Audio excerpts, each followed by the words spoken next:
성도님들, 오늘 본문은 다윗이 예루살렘으로 귀환하는 장면입니다. 전쟁으로 인한 희생도 컸지만 아마 아들에게 배반당한 아버지의 마음, 참 말로 다 할 수 없었을 겁니다. 그러던 중에 이제 압살롬의 군대는 진압되었고 모든 상황이 잠잠해졌습니다. 이제 예루살렘으로 돌아갈 일만 남았는데, 근데 문제가 하나 생겼습니다. 바로 아들 압살롬을 잃은 아버지 다윗의 비통함과 슬픔이 문제였습니다. 그래서 사무엘하 18장 마지막 절에 보면 압살롬이 죽었다라는 이야기를 들은 다윗이 위층으로 올라가 내 아들 압살롬아, 내 아들 압살롬아, 차라리 내가 너를 대신해 죽었다면 압살롬 내 아들아, 내 아들아, 이렇게 슬피 울며 이야기했다라고 합니다. 다윗은요, 사실은 전쟁을 시작할 때 아들을 잡으러 가는 이 신하들에게 아들을 너그럽게 대해달라라고 부탁을 했었습니다. 그런데 성도님들, 이런 말은요, 사실 전쟁을 책임지고 지휘하는 왕으로선 절대 해서는 안 될 말이죠.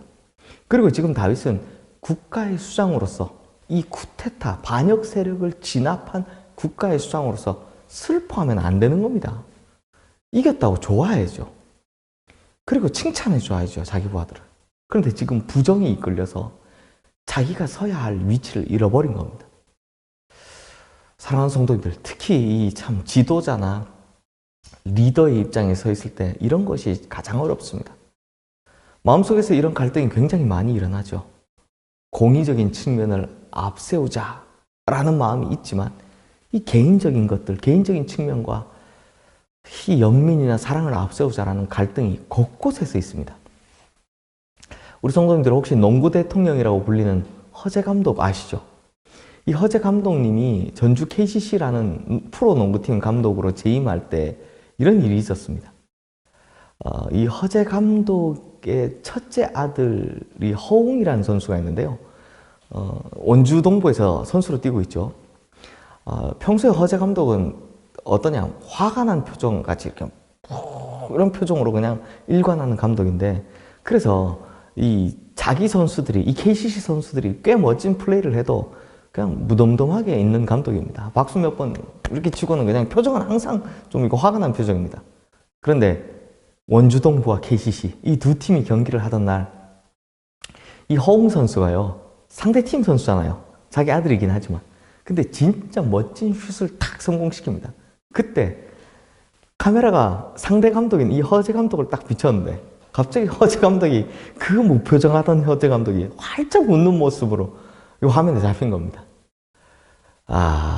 이게 참 어쩔 수 없는 아버지의 정이겠지만, 자기 팀 선수들 잘할 때는 웃지도 않던 감독이 아들 플레이 잘했다고 이렇게 웃는 바람에 엄청난 비난을 받기도 했죠. 다윗도 마찬가지입니다. 승리는 기쁘지만 아들이 죽은 거예요. 너무 슬픈 겁니다. 그러자 다윗의 친척이면서 군대 장관인 요압이 다윗을 꾸짖습니다. 오늘 보면 4절에서 6절 말씀 요약을 하면, 차라리 우리가 죽고 압살롬이 살았으면 왕이 기뻐했겠습니까? 라고 직격탄을 날리는 거죠. 그리고 왕에게 부하들을 위로하시라 라고 조언을 합니다. 그래서 다윗이 어떻게 합니까? 오늘 보면 8절 말씀 보겠습니다. 왕이 일어나 성문에 앉음에 어떤 사람이 모든 백성에게 말하되 왕이 문에 앉아 계신다 하니 모든 백성이 왕 앞으로 나오니라. 이스라엘은 이미 각기 장막으로 도망하였더라. 여기서 앉다라는 표현은요, 성경에서 항상 이 통치의 시작을 이야기를 하죠. 하나님께서 보좌에 앉으사라는 말도 하나님이 통치하시기를 시작하셨다, 이런 의미입니다. 다윗이 성문에 나와 통치의 시작을 알리듯 자리에 앉자마자 지금까지 아슬아슬하게 돌아갔던 모든 분위기가 단번에 평정이 됩니다. 백성들은 왕 앞으로 나오고 반역의 무리였던 이스라엘들, 그러니까 다른 지파들을 말하는 거예요. 다 도망가 버립니다. 성도님들, 이런 것을 보면 무엇을 함으로써 리더십이 생기는 것이 아닌 것 같습니다.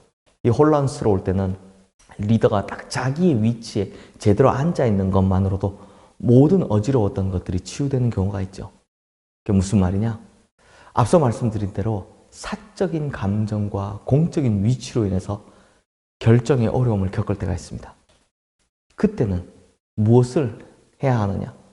어떻게 해야 되냐? 바로 하나님께서 허락하신 자리에 앉는 겁니다. 가끔은 아무것도 하지 않아도 됩니다. 그저 하나님께서 우리에게 맡기신 그 자리로 돌아가기만 해도 많은 문제들이 해결될 때가 있다는 겁니다. 그러므로 중요한 것은 그때 하나님께서 허락하신 자리가 어디인지를 정확히 깨닫는 것, 이게 가장 중요한 겁니다. 사랑하는 성도님들, 그러므로 우리 성도님들에게 하나님께서 훌륭한 분별력을 주시기를 주님의 이름으로 축원합니다.